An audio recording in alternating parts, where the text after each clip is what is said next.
Hello dear friends, welcome back to the next DIY challenge. This time I plan to make myself a minimalist, white concrete Bluetooth speaker using simple tools and some sewage pipes as my mold. And as easy as it sounds, there are always challenges ahead.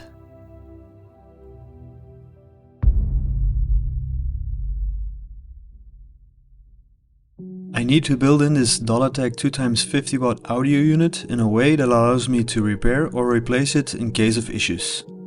To control the power, I have to find a way to implement this switch without the need to drill through the concrete, as drilling without the right tools would surely result in some kind of epic drama where I end up crying. The same goes for this DC connector to charge the battery pack. Also, cylinders are known for their rolling attitude, so I need to foresee some kind of feed. And lastly, these full range speakers need to be mounted in an airtight yet accessible manner.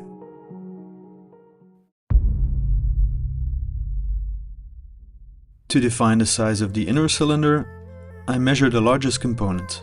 In this case, it is the diagonal of the speaker. To define the length of the speaker, I just aligned all the parts and use a folding ruler to gauge the dimension.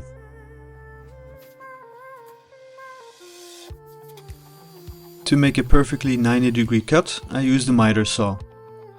The outer tube, that is 4 cm larger in diameter, didn't fit, so I built a small jig to safely cut it by hand.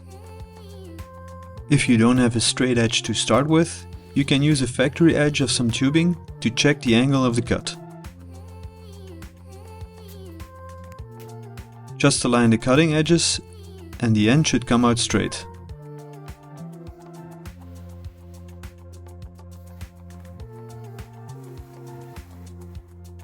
To cut the tubing, only use a saw with fine teeth, as larger teeth will rip it apart.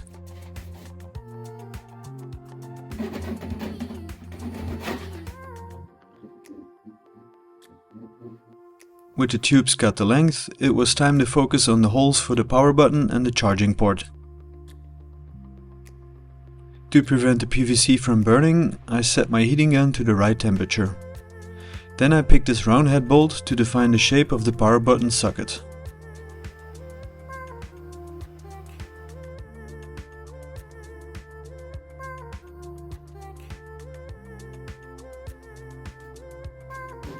For the charging point, I just used this sharp screwdriver, as the socket could be a bit smaller than for the power button.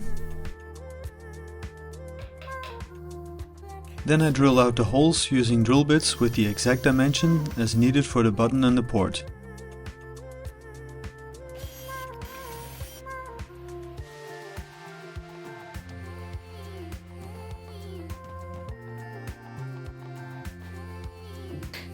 When drilling the inner tube, I learned that using a cordless drill with a lot of pressure was not a good idea, and that I was lucky that this didn't happen on the outer tube. So I ended up using the drill press, which gave me better control over the drilling process, and I could end up with a clean hole without tear-outs. That's what she said.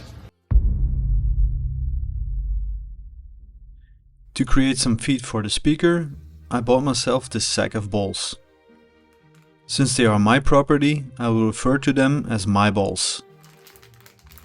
I squeezed out one of my balls and heated up the wall of the outer tubing.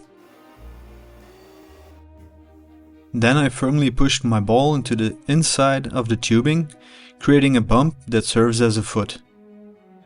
I did the exact same thing on the opposite side, so the tube cannot roll anymore. That's about it for the sack of balls.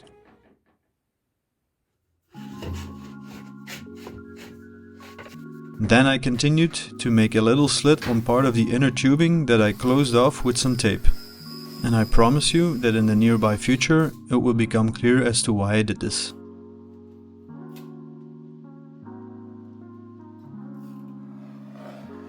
With a compass, I marked the position for both the inner and the outer tube to ensure everything is aligned properly, and I end up with a consistent wall thickness. I fixed the inner tube with super glue and the outer tube with hot glue, so I could still adjust it a bit during the process, as the tube was not perfectly round.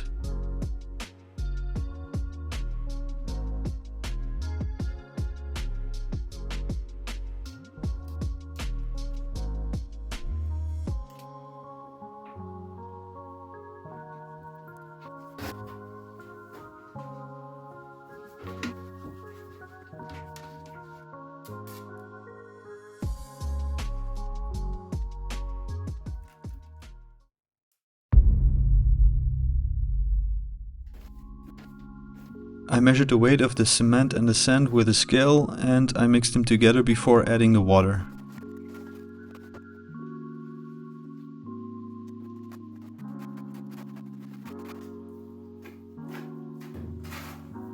Once I mixed everything to a consistent mass, I filled up the mold and distributed the mortar with a thin long object.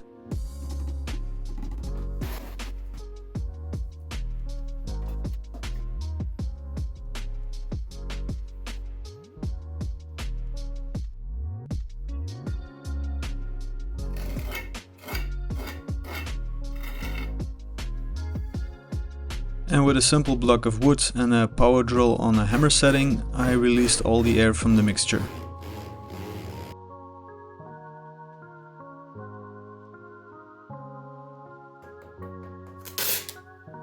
I also made a lid for the mold to get a smooth surface on the top.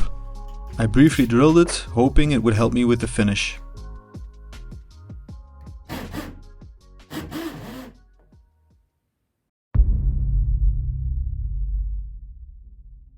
As the mortar was setting, I could execute the master plan to mount all the components into the housing.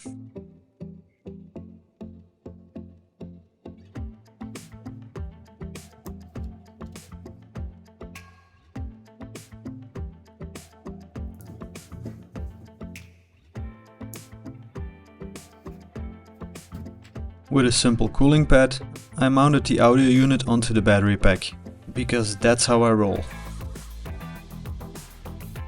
To house the battery pack, I made a PVC casing that I slightly reduced in diameter by cutting it in length and gluing it back together.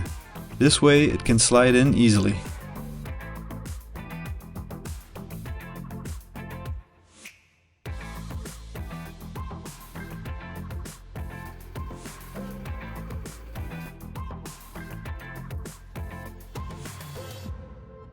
With the flattened PVC sheet, I built an end cap and a front lock so the battery will always stay in place when the weather gets rough.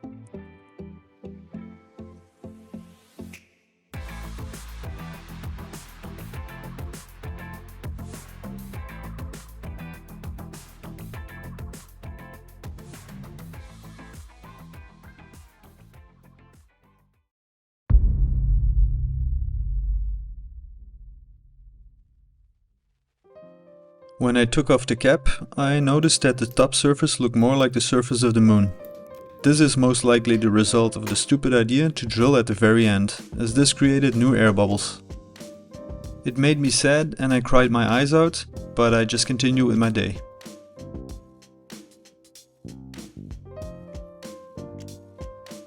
But if the last setback wasn't horrible enough, I quickly learned that removing the bottom part wasn't going to be easy either. I didn't want to use a hammer to prevent further damage to the housing, so I did what any higher life form would have done and set up a system to peel off the bottom plate from the tubing.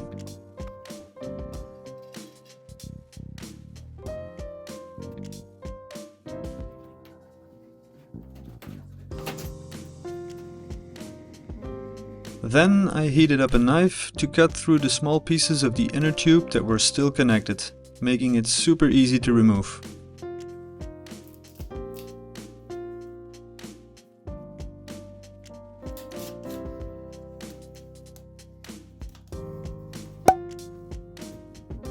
To remove the outer tube, I tried the same method for a C-section in the bottom, but I quickly moved over to a soldering iron as I was too lazy to heat up the knife all the time.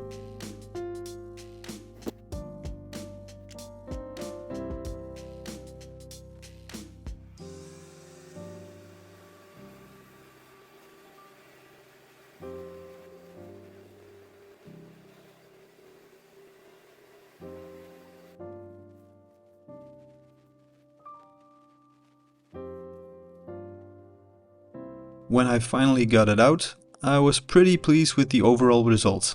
But as I looked more carefully at the housing, I noticed a crack going from one hole to the other on both the inside and the outside. Probably the wall thickness was too slim to cope with the stresses and I should have inserted flexible tubes like the inner tube. After some self-flagellation, I carried on with the job and started working on the power inlet like a real DIYer. I decided to take a separate socket so I could always take out the battery pack when needed. First I fixed the hole with some epoxy, added the wires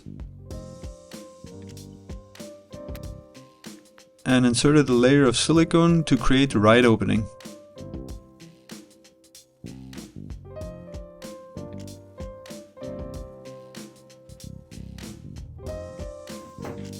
I greased up the socket before inserting it so I can easily unscrew it if needed.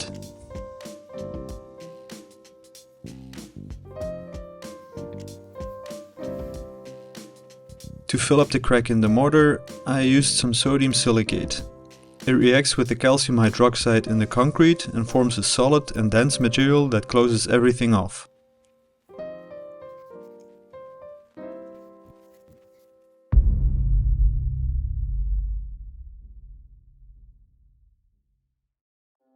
I installed the plastic housing for the battery and inserted some spacers to mount the divider wall on top.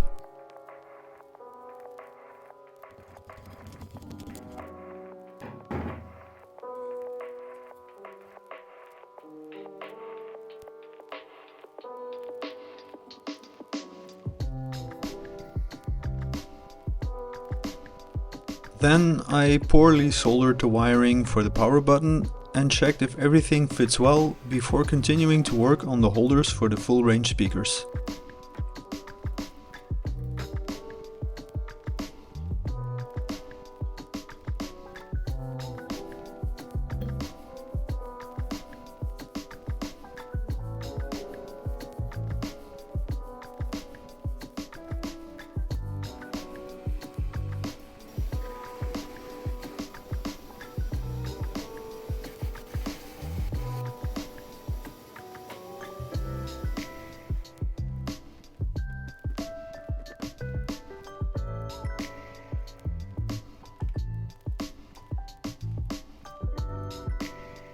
The idea here is to use the same size of inner tube for the holders, so I can squeeze them in for an airtight fit while still remaining accessible.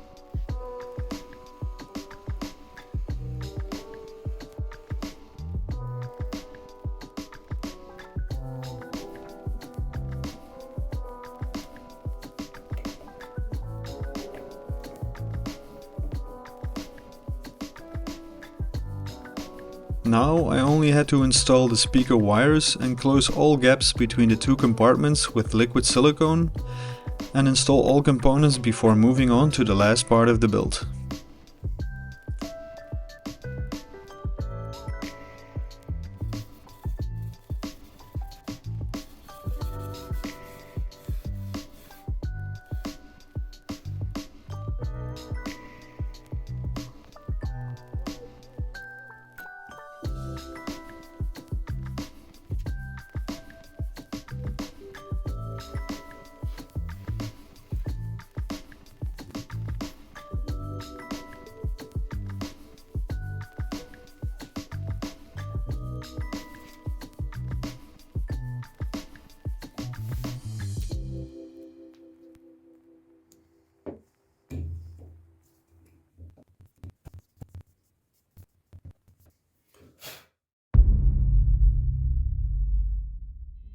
For the mesh, I decided to work with burlap because it's such an honest material and it fits well with the white concrete.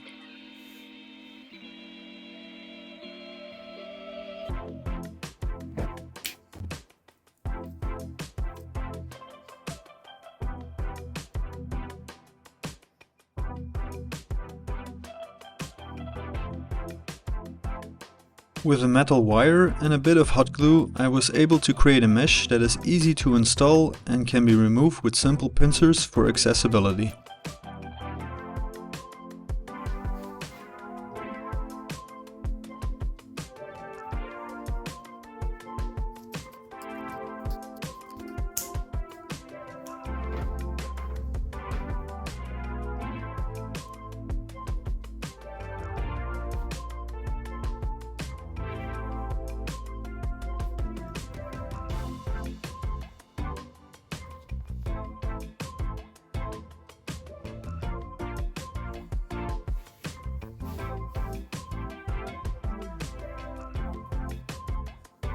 If you like this build, I would appreciate it if you stomp on the like button and consider subscribing for future content. Now it's time to charge this puppy and give it a go so we can hear what it sounds like.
For those of you who feel like gagging at the sound of my voice, I'll also post a version without the chatter. And I will see you in the next one.